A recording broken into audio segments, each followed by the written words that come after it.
Vamos a ir al libro de Lucas, al capítulo 18, y vamos a leer del 1 al 8.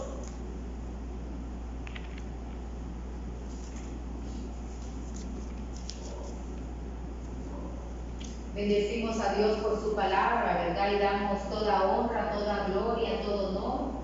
Muy contentos de poder estar acá un domingo más para poder engrandecer el reino de los cielos, darle al Señor adoración y alabanza, ¿verdad? Por estar en este lugar. Así que vamos a ir al libro de Lucas, ¿verdad? Capítulo 18, del 1 al 8. La palabra se lee en el nombre del Padre, del Hijo y del Espíritu Santo, ¿verdad? Y dice la parábola de la viuda y del juez injusto. Dice el versículo 1, también les refirió una palabra sobre la necesidad de orar siempre y no desmayar, diciendo, había en una ciudad un juez que ni temía a Dios ni respetaba a hombre. Había también en aquella ciudad una viuda, la cual venía a él diciendo, hazme justicia de mi adversario.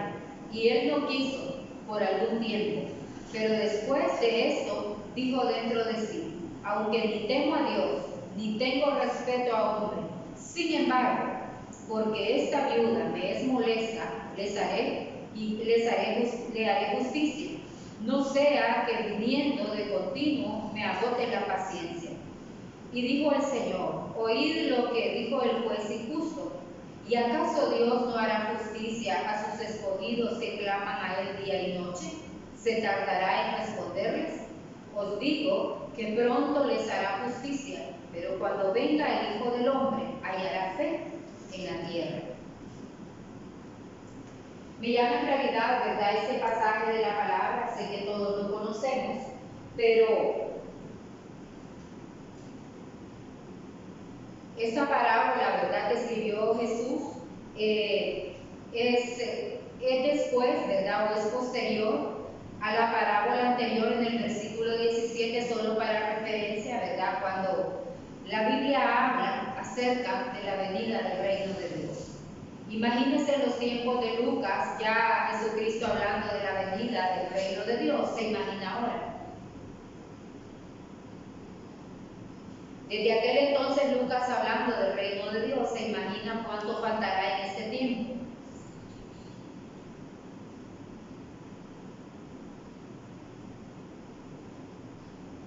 Y dice el versículo 1 entonces, también les refirió Jesús una parábola sobre la necesidad, óigame bien, de orar siempre y no desmayar. La necesidad, hermanos, es una carencia o escasez de algo, mire bien, que se considera imprescindible. Eso significa necesidad. Y dice que Jesús les refirió esta parábola sobre la necesidad de orar. En otras palabras, hermanos, la oración es un acto imprescindible en nuestra vida para nuestra relación con Dios. Ningún ser humano puede vivir sin el Señor. Pero muchas veces, ¿verdad?, tenemos tiempo para todo, pero no para orar, no para buscar a Dios.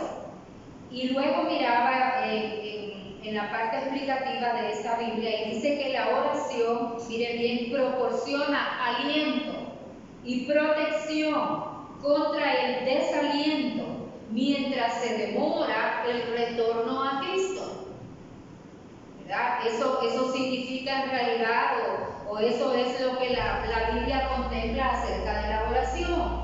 Dice que proporciona aliento y protección contra el desaliento mientras se demora el retorno de Cristo, mientras, ¿verdad?, transcurre el tiempo para que nosotros veamos cumplido el propósito de Dios en nuestra vida. Por eso Jesús, a través de la parábola de la viuda y del juez, porque nótese más adelante, ¿verdad?, nadie ora solo por orar. Todos los que oramos es porque tenemos una necesidad.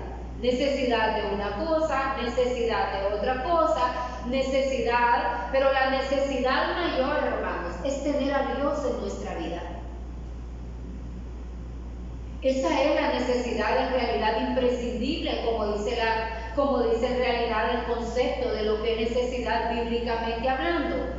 Es esa necesidad imprescindible, hermano. Es esa necesidad, esa carencia que no la vamos a encontrar en otro lado, sino que exclusivamente esa carencia la vamos a recibir cuando nosotros nos comuniquemos con Dios a través de la oración. Este tiempo que estamos viviendo, ¿verdad? Ya vamos para 5 meses, ¿verdad? Para 5 meses de estar en esta situación, ¿verdad? En este confinamiento. Quizás hay tantas necesidades en nuestro interior, y no me refiero solamente a necesidades materiales, necesidades espirituales, hermanos. Gente llena de angustia, gente llena de incertidumbre, gente llena de temores, gente llena en realidad, ¿verdad?, de ansiedad por la misma situación.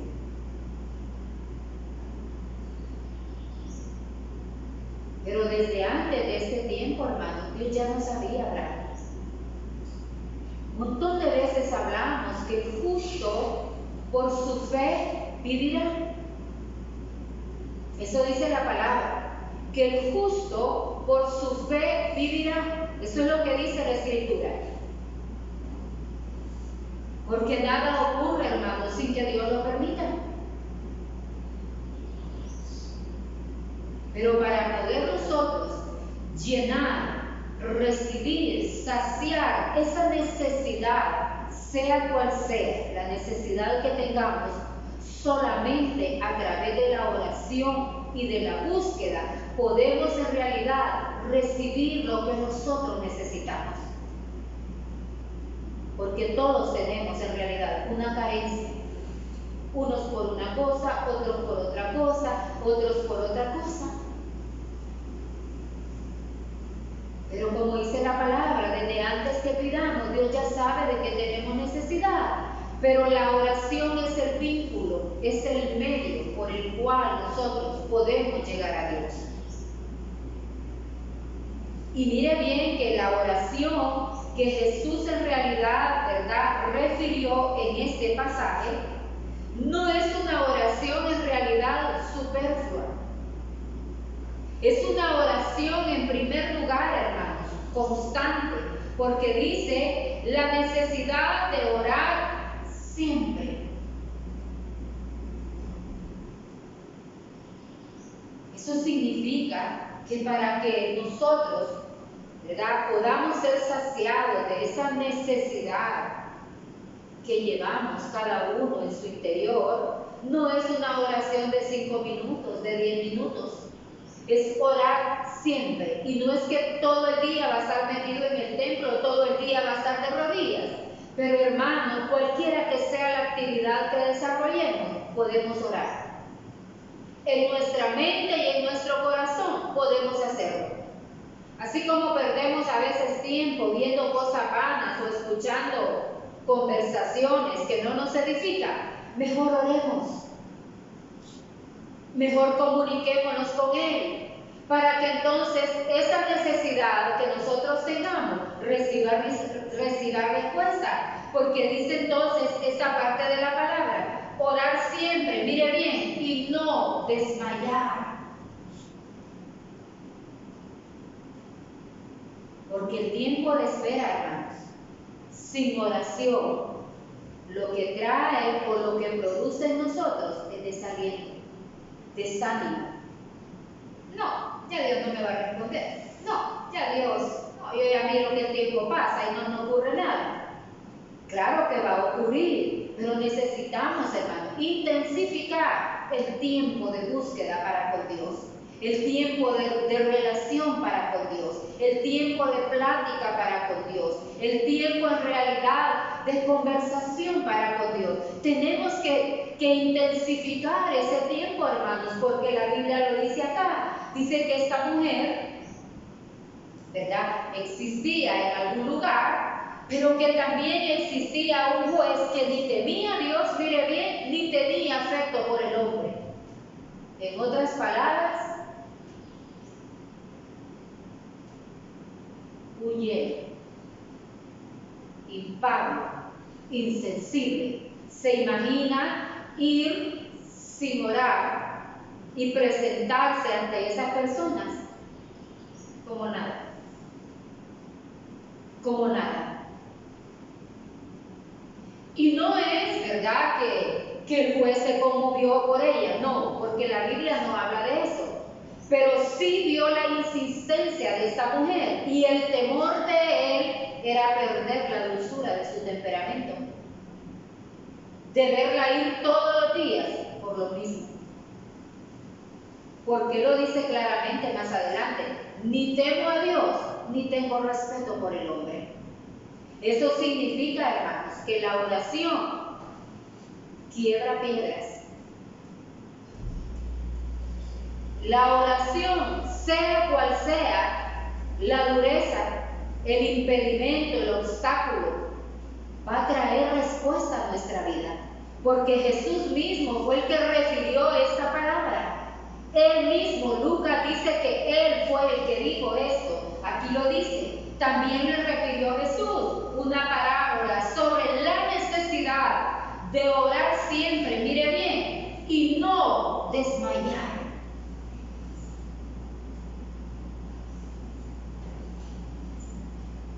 Luego me llama bastante la atención el versículo 2, ¿verdad? Bueno, todo el pasaje es importante diciendo: había en una ciudad un juez, mire bien, que ni temía a Dios ni respetaba al hombre. El ser humano para él le daba lo mismo. Hay gente que es bien sensible, ¿verdad? Hay gente que es muy sensible para con su prójimo, pero hay otra que es una piedra, que no lo conmueve nada. Son en realidad como un cubo de hielo, ¿verdad?, que ni frío ni calor. Este juez era de esa naturaleza. Y dice el versículo 3: y había también en aquella ciudad una viuda, la cual venía a él diciendo: hazme justicia de mi adversario. Esta era la necesidad de la viuda. La viuda clamaba por justicia. Pero más adelante hay algo que me llamó mucho la atención, ¿verdad? Que en el versículo 7, y es ahí donde yo quiero enfatizar. La necesidad de esta mujer, hermanos, era ella clamaba por justicia de su adversario. Quizás era oprimida, quizás era ofendida, ¿verdad? Quizás era agraviada. Y esa era la petición de ella ante aquel hombre inconmovible, que estaba facultado para impartir justicia. Pero nos demuestra la oración que para la oración, hermanos, no hay obstáculo, no hay barrera, no hay dificultad. Pero también hay otros aspectos que tenemos que considerar, hermanos. Que no podemos pedir lo que nosotros no damos. Y se lo voy a comprobar con la palabra. Me llamó mucho la atención este versículo que yo leía, ¿verdad? Porque relacioné un poco con lo que dice Santiago acerca de la oración: pedís y no recibís porque pedís mal. Y dice la palabra en el versículo 4: y él no quiso, mire bien, por algún tiempo. Por algún tiempo el juez le daba lo mismo, que esta señora llegaba, pero ella persistente. Puede ser que todavía no hayamos recibido nuestra promesa, Pero si oramos en realidad, hermanos, de manera permanente, no nos vamos a desanimar en primer lugar, porque la falta de oración es lo que trae desánimo. Cuando nosotros oramos, hermanos, hay una fuerza en nuestro interior que nos hace avanzar, que nos hace en realidad no desanimarnos, que aunque no veamos nada, sabemos en nuestro corazón que con certeza que lo que Dios ha prometido es real.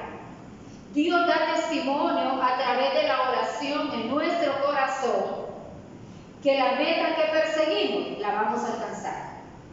Pero si no tenemos una oración permanente, hermanos, lo primero que nos ataca es el ánimo y empezamos a desalentarnos.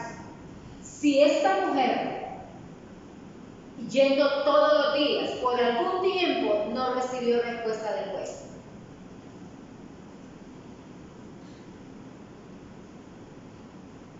y dijo entonces en el versículo 4, el segundo párrafo: aunque ni temo a Dios, ni tengo respeto a hombre, sin embargo,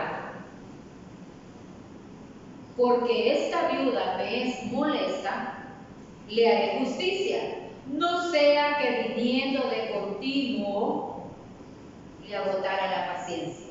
¿Qué significa, hermanos? Que la oración va a buscar por dónde darnos respuesta.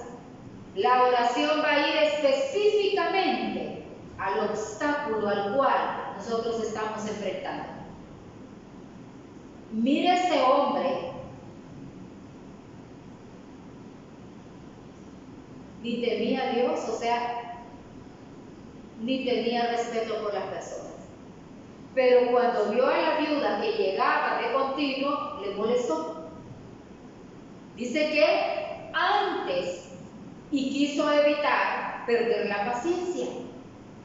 Quizás pudo haber sido un hombre violento, ¿verdad? Un hombre impulsivo. Y a lo mejor no quería exhibirse públicamente. Y dice que cuando la miraba llegar, ¿verdad? Él pensó, dice, y él no quiso por algún tiempo, pero después de esto dijo dentro de sí: aunque ni temo a Dios, ni tengo respeto a hombres, sin embargo, siempre hay una salida. La viuda encontró en su oración la debilidad del juez. El hombre era temperamental. Y quizás como era una figura pública, no se quiso exponer a perder la cordura y a perder en realidad la sensatez, y a lo mejor a que su imagen, ¿verdad?, se desvaneciera ante los demás.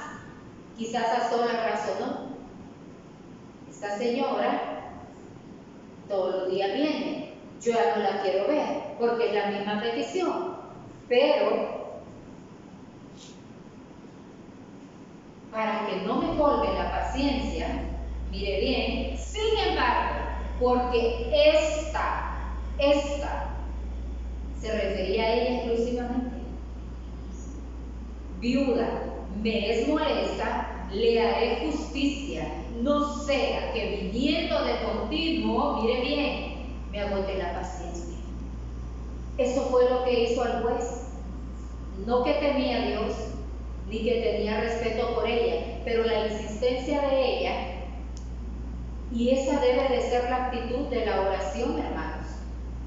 Quizás estemos frente a Faraón, quizás estemos frente a una piedra, como le tocó a Moisés. Pero si Dios ha dicho, Dios lo va a hacer. Nosotros lo que tenemos que hacer, hermanos, es orar, es en realidad ser persistentes en la oración, porque eso traerá fortaleza a nuestra vida, no nos vamos a desanimar. Y si no nos desanimamos, hermanos, vamos a llegar a la meta, al propósito para el cual Dios nos ha llamado. Pero también encontré algo, ¿verdad? Y luego dice el versículo 6, y dijo el Señor: oíd lo que dijo el juez injusto.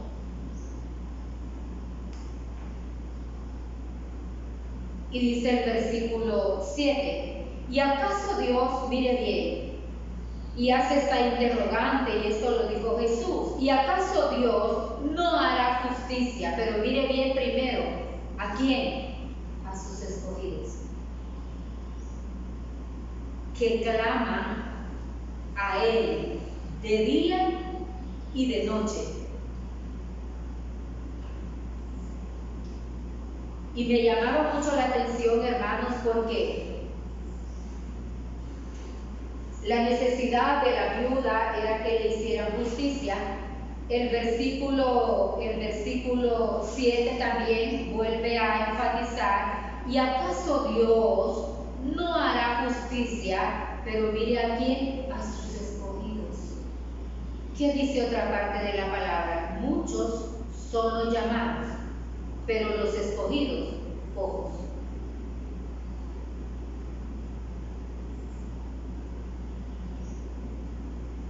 La pregunta es esta mañana, hermano, ¿somos escogidos de Dios?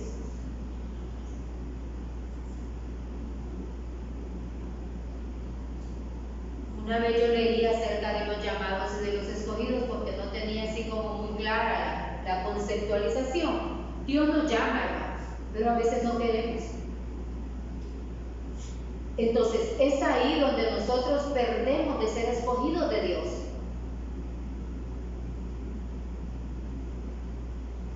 Cuando nosotros no tenemos esa actitud de hacer las cosas para Dios, hermanos, nosotros mismos nos descalificamos y dejamos de ser escogidos y simplemente nos convertimos en llamados.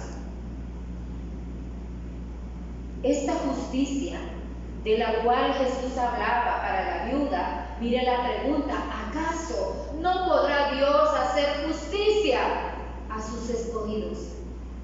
¿Cuál es la condición de nosotros, hermanos, en el reino de Dios? No por venir a la iglesia somos escogidos de Dios. ¿Qué clase de trabajo estamos haciendo en el reino de Dios? Y me llamaba la atención en realidad, hermanos, ¿verdad? Este término de la justicia, esta palabra de la justicia. Dice que la justicia en sí, hermanos, mire, es rectitud de conducta que se ajusta a las condiciones de una relación determinada. Eso se llama ser justo.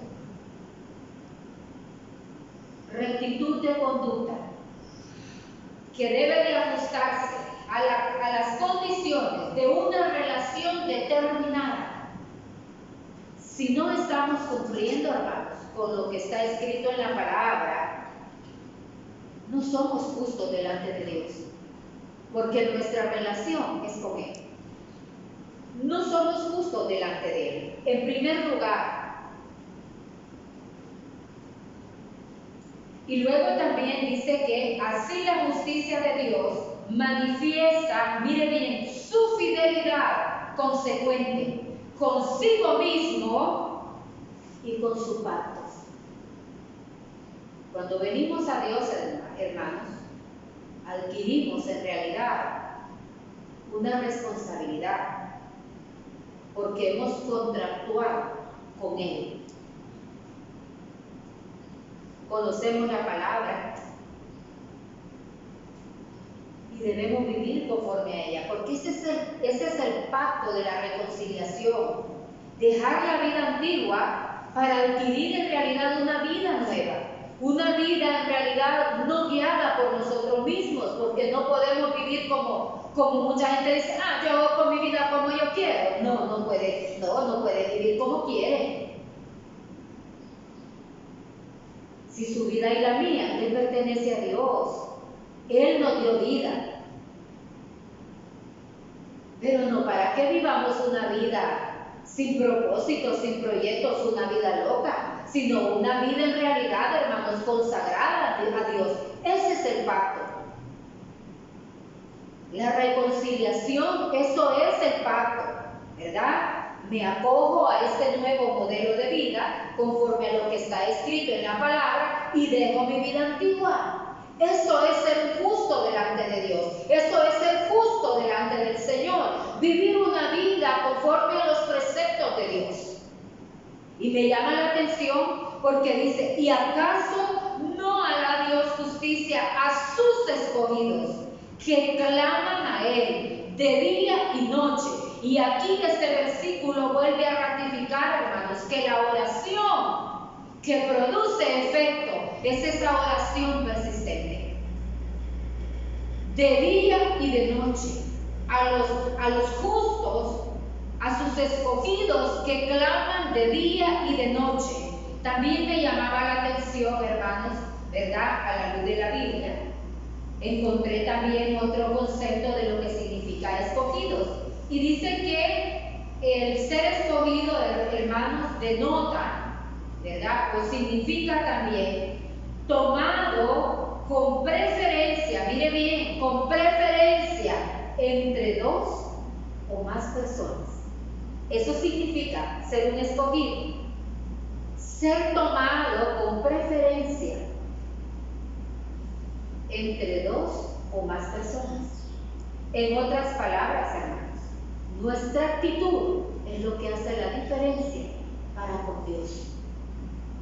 La manera en que nosotros vivimos nuestro día a día, eso es lo que hace la diferencia para con Dios. Usted verá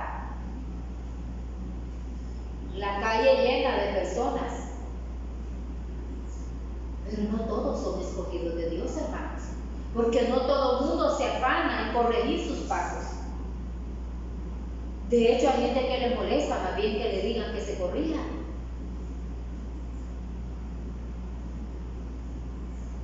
Quizás fue un llamado en su momento, pero no calificó para ser un escogido, porque en realidad no tuvo esas actitudes, no tuvo en realidad esas cualidades meritorias para salir de un lado y ponerse en otro lado, porque eso es ser un escogido.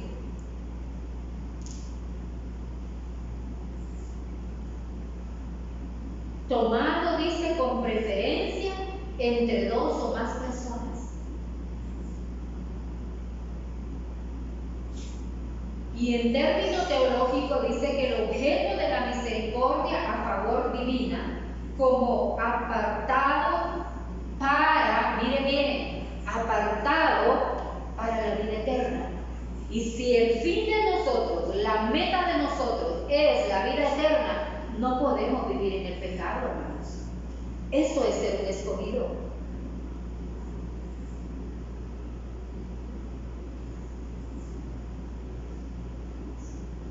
Y no son cualidades externas, físicas, son internas. Recordemos que Jesús usaba el pelo al hombro, ¿verdad? Y eso era un distintivo de que era un apartado de Dios.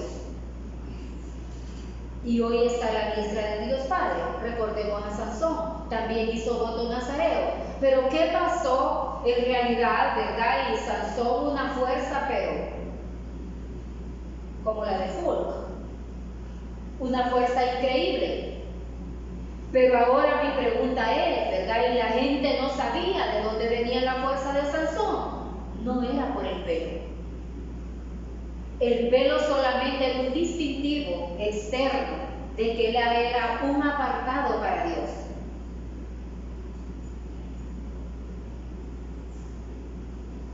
Y se suponía que sus actitudes iban a ir en relación, ¿verdad?, con su apariencia.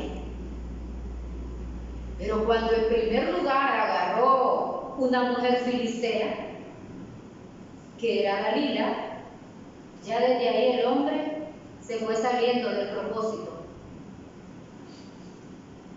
Hasta que los filisteos llegaron a sacarle los ojos. Ese no era el propósito de Dios.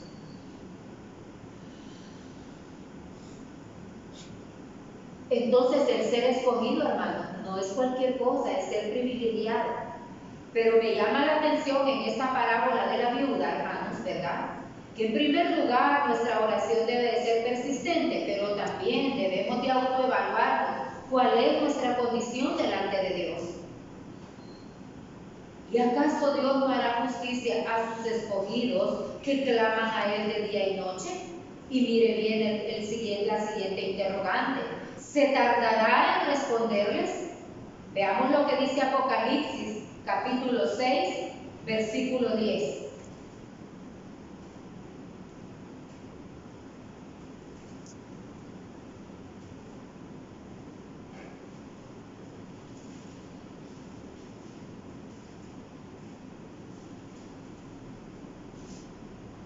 Apocalipsis 6, versículo 10. Y dice la palabra: y clamaban a gran voz diciendo: ¿hasta cuándo, Señor, santo y verdadero, no juzgas y vengas nuestra sangre en los que moran en la tierra?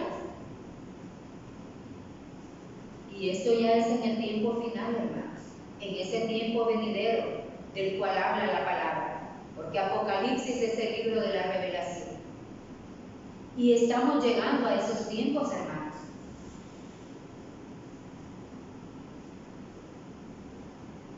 Luego dice la palabra en Romanos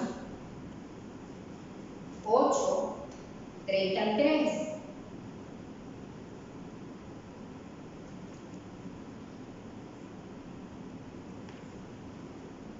Y mire bien, ¿quién acusará a los escogidos de Dios? Dios es el que justifica. ¿Quién va a acusar a un escogido de Dios? Como dice la palabra, si nos acusan de malhechores por servir a Dios, porque voy a decirle esto, el ser recto delante de Dios no nos trae un montón de amigos, no, un montón de enemigos en el camino, porque a la gente no le gusta que le digan las cosas. Pero una cosa, que por decirle la verdad, por decir la palabra, le caigamos mal a alguien, y otra cosa es porque en realidad sean ciertas las cosas. Una cosa es por exhortar conforme a la palabra que le pueda caer mal a la gente, y otra cosa es por andar de metida, de habladora, de chismosa en el bloque, ¿verdad? Comiéndole a todo el mundo, de visita de todo el mundo. No, nosotros debemos de cuidar en realidad, hermano, ese mérito que nos da el ser un escogido de Dios. Por eso le digo que el ser un escogido de Dios trae responsabilidad. Ya no podemos seguir siendo los mismos. Como dijo el apóstol Pablo, ya no vivo yo, mas Cristo vive en mí. Ya no hacemos las cosas que quizás humanamente quisiéramos. Ir a cruzar la pierna en el vecindario, ¿verdad? Y trozar a todo el que va pasando. Ya esas cosas no nos son permitidas. ¿Sabe por qué? Porque se ve feo. Si usted y yo conocemos a Dios, debemos de tener una vida apartada. Debemos de tener una vida apartada. Porque mucha gente se reúne en grupos y no para hablar de Jesucristo, sino para comerse a todo el que va pasando. Eso es un pecado.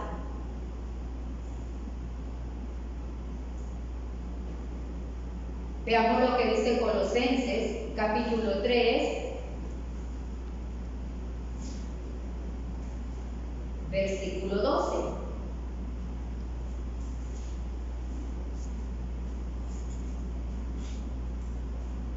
Vestidos pues, mire bien, como escogidos de Dios, santos y amados, de entrañable misericordia, de benignidad, de humildad, de mansedumbre y de paciencia, vestidos como escogidos de Dios.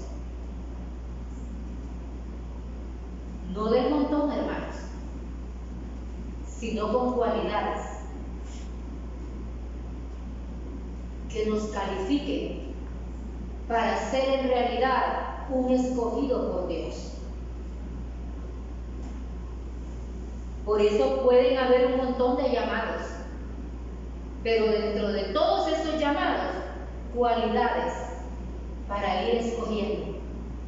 La justicia que Dios pregona a través de esa parábola de la viuda y del juez injusto.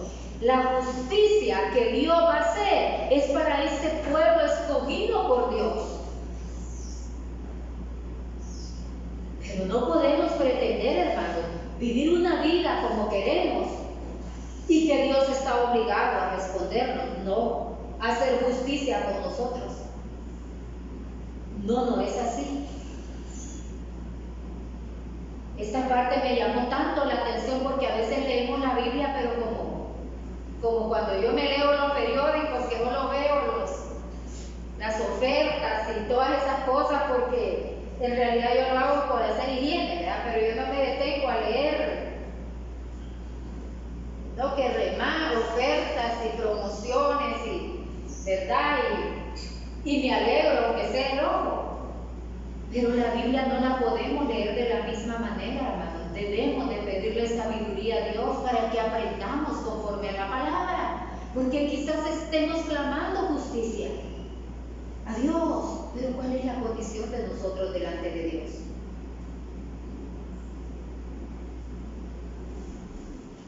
Luego dice, segunda de Timoteo 2:10.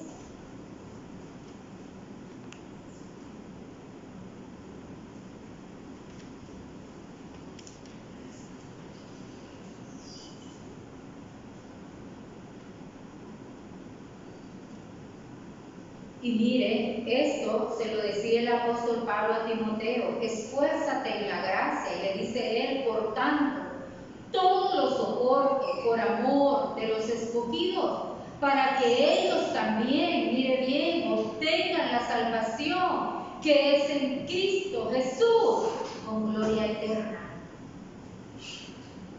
Eso decía Pablo, todo lo soporto por los escogidos de Dios. Cuando uno ve personas, hermano, que el Evangelio les vale, no nos queda más que apartarnos. Porque no podemos andar solamente con llamados, hermano. Tenemos que asociarnos con los escogidos. Porque esa gente en realidad es la que ha calificado para llamarse un obrero de Dios. Yo no voy a perder mi tiempo platicando con gente que sus actitudes son otras, que con eso demuestra qué clase de cristiano es, porque no nos vamos a entender, no hablamos el mismo lenguaje, aunque vaya a la iglesia. Es un llamado nada más. Pero un escogido, hermano, es aquel en realidad que ha pagado un precio, que ha calificado para poder entrar en otro tiempo de transición en su vida, para ser posicionado en otro lugar. Esos son los escogidos de Dios. Luego dice el versículo 8: os digo que pronto les hará justicia, pero cuando venga el Hijo del Hombre, nótese bien, hallará fe en la tierra. La oración, hermanos, nos promueve a otro nivel de fe. Si nosotros no oramos, hermanos, nos vamos a quedar chiquitos en estatura. Y no me refiero, ¿verdad?, a aspectos externos. Me refiero a crecimiento espiritual. Si no oramos, hermanos, persistentemente, no vamos en realidad a poder posicionarnos en ese lugar que Dios tiene para nosotros. Porque la fe no es de todos. La fe es de aquellos, hermanos, en realidad, que hemos sido escogidos por Dios, que hemos sido elegidos por Dios.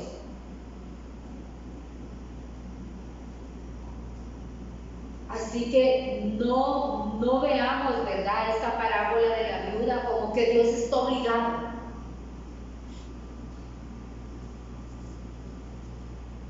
Pero hay aspectos que nosotros debemos de considerar. Hay aspectos en realidad en el cual nosotros tenemos que considerar.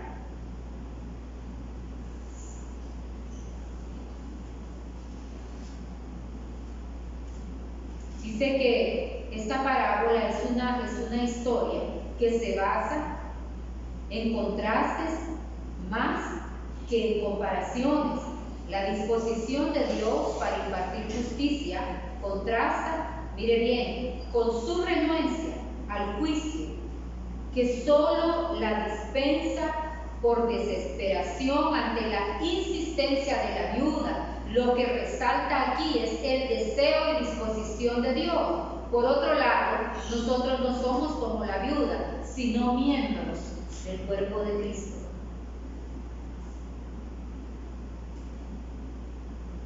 Nuestro lenguaje con el Señor es la oración. No hay otra forma como nos podamos comunicar con Él, sino que a través de la oración.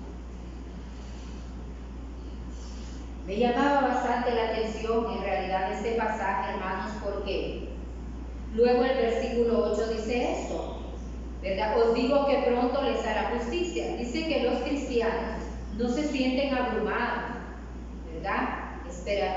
Esperando al Señor, sino que perseveran en la fe. ¿Cuándo va a pasar esta pandemia? No sé. No le puedo decir cuándo. ¿Qué consecuencias va a traer? No la sé, ¿verdad? Los entendidos hablan de efectos devastadores, pero a mí la fe me dice otra cosa. Porque yo no he puesto la mirada en el presidente, ni en lo que circunstancialmente se pueda dar. Yo he puesto mi mirada en el autor y consumador de la fe. Así que mi día a día no me fatiga. Es más, ni siquiera pienso cuándo va a pasar esto. No me queda tiempo ni siquiera de pensar en estas cosas, porque de algo estoy segura, que Dios ha prometido y va a cumplir.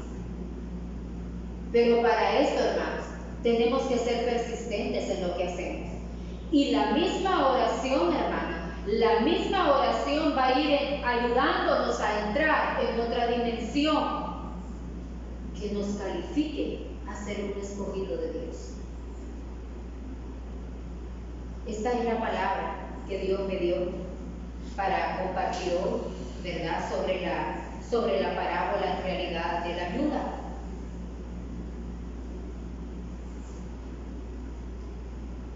Vamos a bendecir a Dios, vamos a darle adoración y alabanza, ¿verdad? Porque Él se merece todo. Padre, gracias en el nombre de Jesús. Gracias, Señor, por esta mañana, Padre. Gracias por esta palabra, Señor. Gracias, Dios mío, porque a la luz de ella, como dice el Salmo 119, 105, que lumbrera es a nuestros pies su palabra. Y ella nos abre el conocimiento, nos abre en realidad el entendimiento, para que podamos hacer, Señor mío, de esta palabra que leemos, la hagamos parte de nuestro día a día. Vemos en primer lugar, Señor, cuánto efecto tiene una oración persistente. Gracias, Señor, porque eres ese Dios bueno y ese Dios grande, que hemos aprendido, Señor, con la ayuda de tu Espíritu Santo, Padre, para poder, Señor mío, dirigirnos hacia ti como Padre, como ese Padre bueno y ese Padre bondadoso y ese Padre misericordioso. Pero también entendemos, Padre, que cuando venimos a ti, Señor, este pacto de reconciliación en nuestras vidas debe de traer un cambio. Debe de traer un cambio, Señor, que nos califique a entrar, Señor mío, a otra categoría. Allá no solamente ser llamado, sino un escogido de Dios. Y así como dice el libro de Lucas, en su capítulo 18 y versículo 7,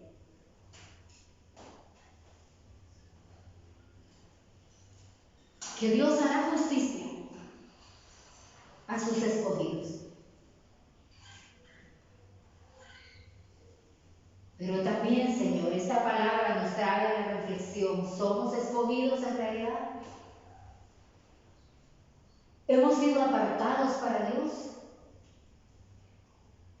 ¿Somos distintos en nuestra manera de actuar frente a los impíos, frente a los inconversos, frente a los llamados, somos nosotros en realidad distintos? Te pedimos perdón esta mañana, Padre, si no hemos logrado entender, Señor, que el hecho de venir a la iglesia no nos califica como escogidos, Señor. Podemos también solamente ser llamados. Pero la relación de Dios es con los escogidos, con los que Él en realidad, en medio de dos o más personas, nos ha escogido para que hagamos una tarea o desempeñemos una labor en realidad, Padre, no como salga, sino con esmero, porque es para ti, Padre amado. Gracias, Dios bueno. Gracias, Dios poderoso, porque día con día, Señor, vamos aprendiendo. Ese pacto de reconciliación, Señor, debe de traer en nosotros también, Padre Santo, consecuentemente, Señor, una preocupación de cuidar de nuestros actos, de cuidar de nuestras actitudes, porque no es solamente la apariencia externa, Padre, sino nuestros hechos que se relacionen, Padre, en el nombre poderoso de Jesús. Gracias por esta mañana. Gracias por tu misericordia. Gracias por cada familia en este lugar. Gracias también por las familias de nuestros hermanos, porque también oramos por ellos, para que sean alcanzados, Señor mío, para que sean en realidad, Señor, iluminados, sean guiados a través de tu palabra, Padre. Hoy oramos en esta hora, hoy te pedimos, Padre Celestial, que seas tú, Señor, en cada uno de nosotros. Que seas tú, Señor mío, introduciéndonos, Señor, a ese nuevo tiempo, a esa realidad, a esa nueva actitud, Señor, por así llamarle, que nosotros debemos de tener, Padre eterno, frente a este reto de ser cristianos. Gracias, mi Dios, por habernos escogido, Padre. Porque sé que no solamente somos llamados, somos escogidos tuyos, Padre Celestial. Gracias por esa particularidad, por ese distintivo, Señor. Gracias por habernos en realidad escogido, como dice la palabra, desde el vientre de nuestra madre. Gracias, Dios. También por este tiempo, Padre, por esta pandemia, Señor, por esta situación que estamos viviendo, Padre, mundialmente y nacionalmente, Padre. Oramos, Señor, por esta nación, la ponemos en tus manos. Oramos por el mundo entero, pero especialmente por Honduras, Padre, porque es la tierra donde nosotros vivimos. Oramos por esta nación para que lo propio, la corrupción, Señor mío, los actos bochornosos, Padre, puedan salir de este país, Señor. Para que los altos funcionarios, Señor, las personas encargadas de dirigir esta nación, Señor, sean iluminados a través de tu Espíritu, Padre. En el nombre poderoso de Jesús, Señor. Y las personas, Padre, con conocimiento tuyo, Señor, que han logrado entrar, Padre eterno, en esas esferas gubernamentales, verdaderamente sea, Padre, para hacer luz en medio de la oscuridad, Padre celestial, para poder advertir, Señor, a los impíos, Padre Santo, en el nombre de Jesús, Señor, de las consecuencias, Padre, que pueden traer a nuestra vida nuestros actos, Señor, incorrectos, Padre. Hoy oramos en esta hora, Señor, en el nombre poderoso de Jesús también, Padre, por la iglesia, especialmente, porque a nosotros tenemos una misión, Señor. Tenemos una misión, Padre Celestial, no estamos en este mundo por casualidad, sino que tenemos un propósito dado por ti a nuestras vidas, Padre, de ser luz donde quiera que vayamos. Y de no volvernos a ellos, como dice la Biblia, sino que ellos se vuelvan a nosotros. Ayúdanos, Padre, como pueblo tuyo, a ser mejores cada día, en cualquier área de nuestra vida donde nos toque desempeñarnos, Padre, que podamos en realidad predicar con nuestra nuestros hechos, con nuestros actos, Señor. En el nombre de Jesucristo, queremos orar por todos los pacientes, Señor, contagiados con este virus, Padre. Queremos levantar nuestras manos, Señor mío, y declarar sanidad sobre ellos. La Biblia dice que si alguno está enfermo, Padre, entre nosotros que impongamos manos sobre él. Y Señor, oramos a la distancia por todas estas personas, Padre eterno, que están, Señor mío, entre la vida y la muerte, Padre, a consecuencia de los efectos que produce, Señor, este virus en nuestro cuerpo, Padre. Hoy oramos en esta hora, hoy te pedimos por todas esas personas. También te pedimos por sus seres queridos, por sus familiares, Padre, porque hay angustia, hay tristeza, hay desolación, Padre eterno, hay temor, hay llanto, Señor, hay luto, Padre Santo. Oramos por todas estas personas que están en aflicción, Padre eterno. También te damos gracias, Señor, porque hemos sido librados, Padre, hasta aquí, Señor mío. Como dijo Jacob, Ebenezer, hasta aquí nos ha ayudado Dios, Padre Celestial. Hasta aquí nos has guardado, hasta aquí nos has librado, hasta aquí, Señor mío, hemos sido, Señor mío, apartados, Padre, en el nombre de Jesús. Gracias porque hemos tenido que salir a hacer diligencias en muchas oportunidades, pero hemos visto, Señor, tu cuidado, Padre eterno. Y síguenos dando esa sabiduría y ese espíritu de responsabilidad para podernos conducir nosotros también, Señor, en este tiempo tan difícil. Oramos en esta hora, Señor, por cada hermano, por cada hermana. Si alguna necesidad de nosotros, Padre, sé que tú vas a suplir. Si alguno está enfermo, también oramos para que sea sanado. Si alguno está triste, Señor mío, que haga oración, como dice la palabra. Y si alguno está contento, pues cantemos alabanzas en el nombre de Jesús. Gracias por esta mañana, Padre. Gracias por esta mañana de misericordias. En el nombre poderoso de Jesús, oramos en esta hora y te lo pedimos, Padre. En el nombre de Jesucristo, Señor. Amén y amén. El Señor les bendiga.